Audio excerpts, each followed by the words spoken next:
Hello world, Nai Coach here, and today we're going to be talking about what is data bedrock for me. Data bedrock is a term I use a lot. I've used a lot recently. It's a concept that my spirits have given me in order to motivate me for this next push I'm doing, kind of get to some sort of next significant stage. You have leveling up all the time as a hero out here on planet Earth, but then there are significant breakthroughs. Data bedrock is one that I am visualizing and focusing on to get done. So what is that? Basically, data bedrock is where I feel I am significantly steady on my feet. I've broke through the human quality phenomenon years ago. I've been working now to bring it forward.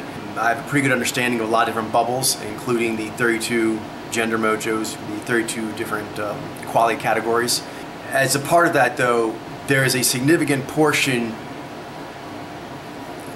of I was learning about the qualia and how to properly assess the physiological cues to say which category it's in, including the personal development and self-control, self-mastery, and so forth that are required to do this skill of human qualia reading. So as a part of that, I've needed to work with learning it as I'm figuring it out. Like I'm figuring out a riddle, but I'm also figuring out the methodology for figuring out the riddle at the same time.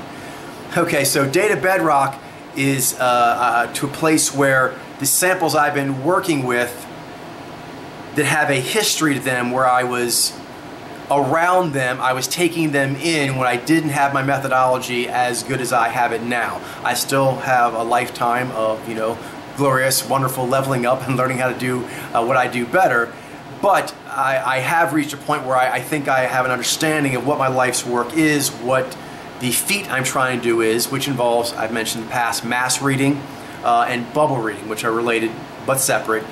And so as a part of that, I had to learn how to do that. And I was learning how to do that while I was trying to figure the riddle out. So, long story short, I want to have all those samples. So what are those?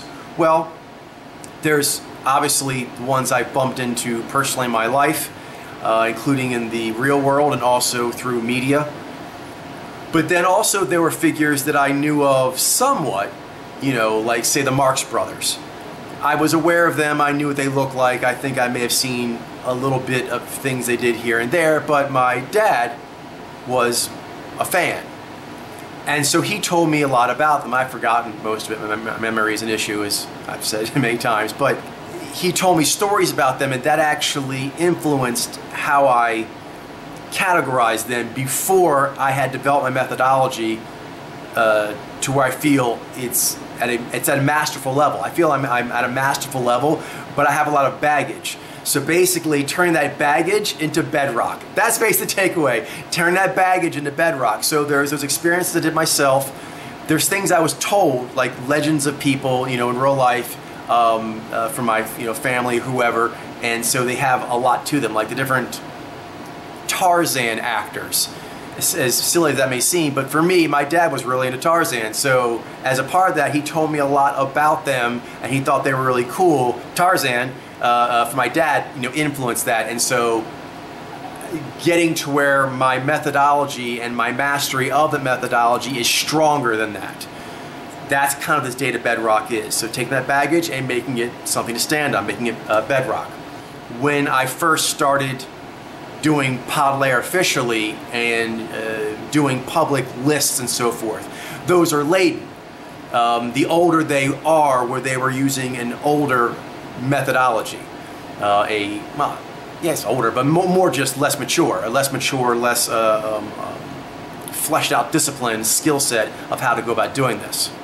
So, long story short, I want to actually turn that into something I can stand on going forward, and going forward, it doesn't mean that the bedrock won't maybe have some purifications, still some smaller ones, and then going forward I won't make mistakes. I'm human, and I am still trying to figure out the overall Rosetta Stone, which is a larger goal, and then I want to have 4 different dialects of that.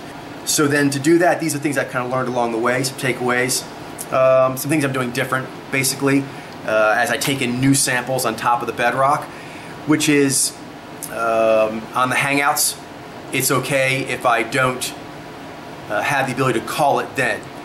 My pride maybe was too involved in that, and also I wanted to show the world, the strength of what we're doing. But sometimes the read takes longer than a single session, and I need to allow for that. That's a key part of fifth gear, which is understanding yourself, the lens, the apparatus that's doing the reading of your fellow human. That pressure, if it's not necessary, take it away. And then if it is, let it be what it is. And as a part of that, say it. So I'm trying to get more comfortable with saying, here's where I am. And my spirits tell me there's a benefit there. There's a benefit for me being able to have the answer right away. There's also benefits from me saying, I don't have it right now, and here's what I'm thinking. And sort of get used to putting out my softer stuff, because it is a lot about how I figure things out, but I like to show things more when I know what I'm doing. But it's helpful to show that process, so I'm going to look at it in that way. Also, quizzing is that for quizzes, I'm going to take requests from anyone who wants to bring them in, and I will from that try to select samples to make quizzes. But I'm not going to let them be locked into any sort of request list, because again, that puts this burden to like close this out, where some samples I may just not be into, or they may be more challenging for me and I need more time on them. So anyway, long story short, is that's another practice I'm doing, is going in and just taking the requested that work, and really just doing that in general. Also for like the TV shows and so forth, allowing that there may be certain cast members I can't get. My pride wanted to be able to do that, and also as a proof of concept, but my spirit is saying that it is what it is. Your pride should come from a proper ego serving that. But then also, the amount of breakthroughs I've done are quite astounding. And so I don't need to worry about so many proof of concepts. I need to make sure certain ones are getting serviced so they really get what they need. For example, a Rosetta Stone needs to be 32,000, 1,000 of each of the gender mojos and 32 qualia categories. But I don't have to get every single sample that is requested to me, or I myself personally would like to know. Those are important, they're motivating, but more important is I need to get that, and that takes some pressure off. It's still a huge feat, but because it's so huge, I need to look for ways to kind of shrug off effort I don't need to be making, so I can focus the effort that I do need to be making. And so as a part of that, I need to make that collection for the world, and then later on I need to expand it to 4 dialects. But just start at the 32,000, that is easier to be achieved if I don't come at it as I have to solve certain things. Things are requested, shows I'm watching means I got to close every single sample. I have very high standards, crushing perfectionism. So I'm easing off on that, not the crushing perfectionism, but the improper crushing perfectionism, because if it's crushing in a good way, it means it's driving you from behind. You are invincible, yay. But that was not really helpful. I need to be crushingly perfect at getting that feat done, which means pairing off stuff that is not as important. I don't have to cut it off entirely. I can just take it and remove it from the highest priority and make sure it is second or third or whatever, and that will help a lot in the streamlining.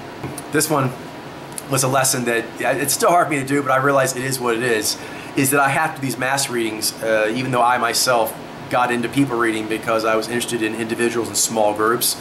That's where I'm more interested naturally, and really getting to deeply know a person.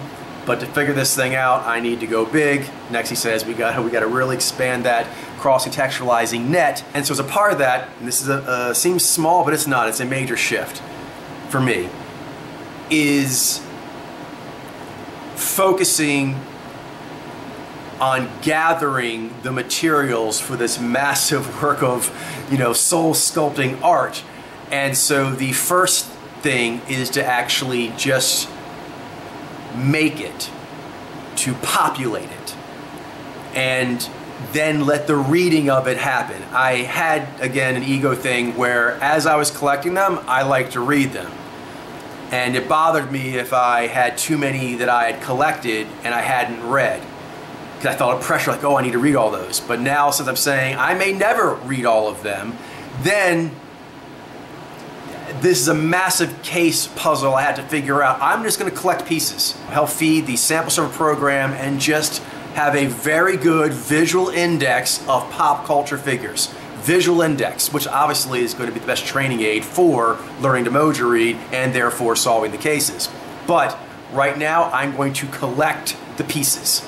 That's the focus. And obviously I'll be reading it along as I go, but that's as it happens, which is something I'll have to keep telling myself because I'm an ambitious person, and I'm ambitious and I have an ego where I don't like to think that ego is not bad, it's actually a proper ego. I don't like to feel that there's a feat I can't do that my spirits may require me to do. If I'm required to do it, I want to be able to do it, which is a lot of times in life, it's been effective for me. I just got to watch out and get too overly invested with stuff. But done properly, I kind of can jump on certain things and just see, oh, my spirits will allow me to do this.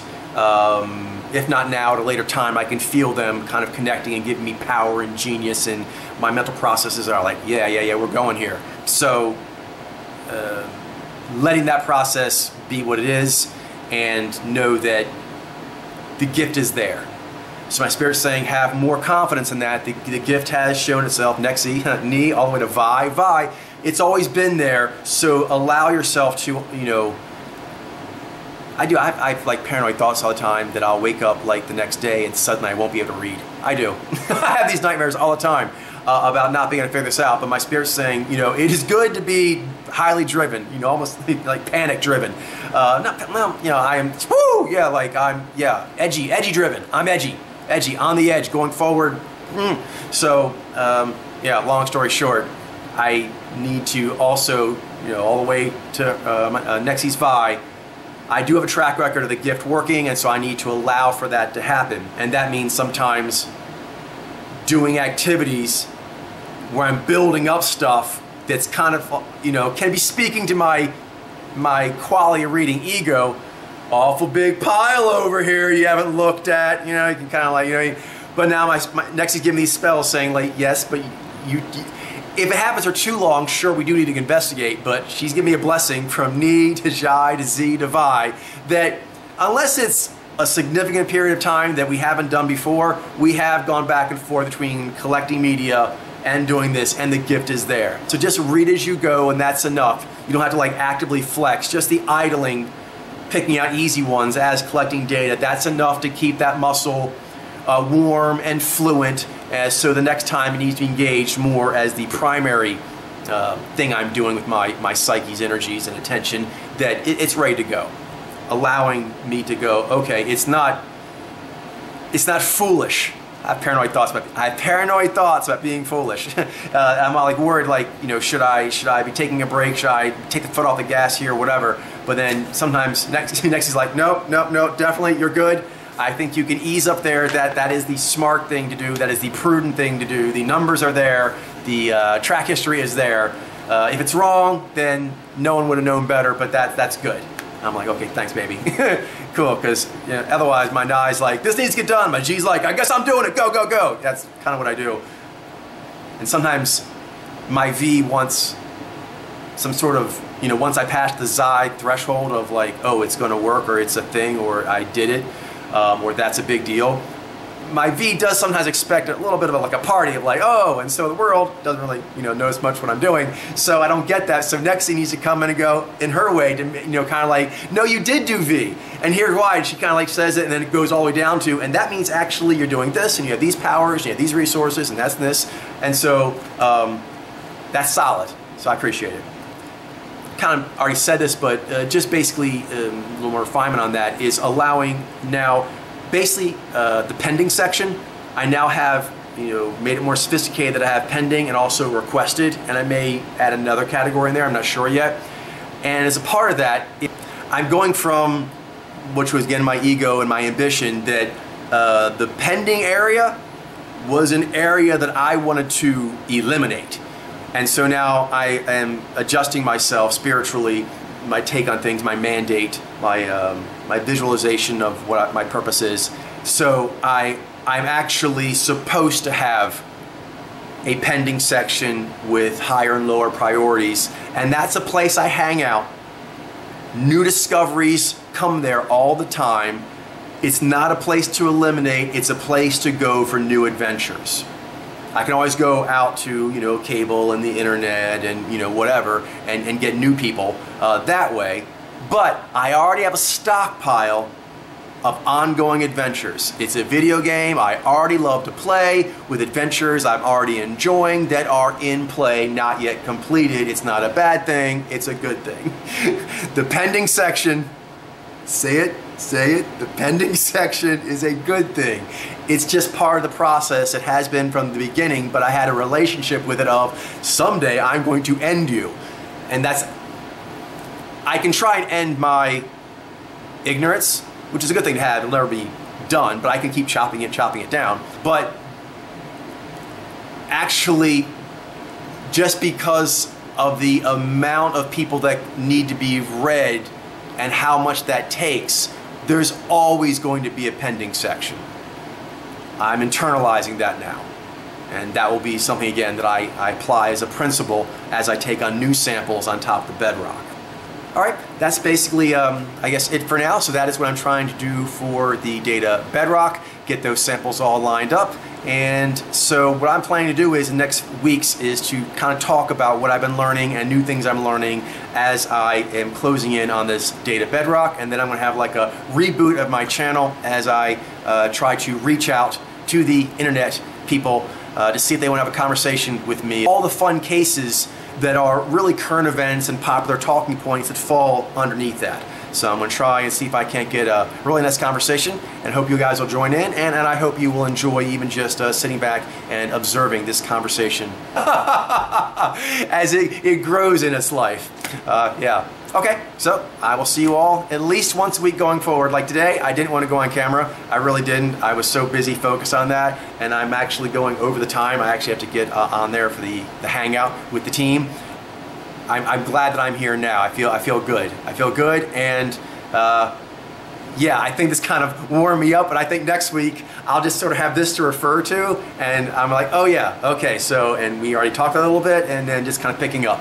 So this is me kind of coming back out of my shell a little bit to be in this weekly filming. So Ben is in the water, he's gonna be doing this. Mitchell's right there, I think Glenn's right behind him. So here we go, and once a week. Here is my one for this week, and I look forward to doing more.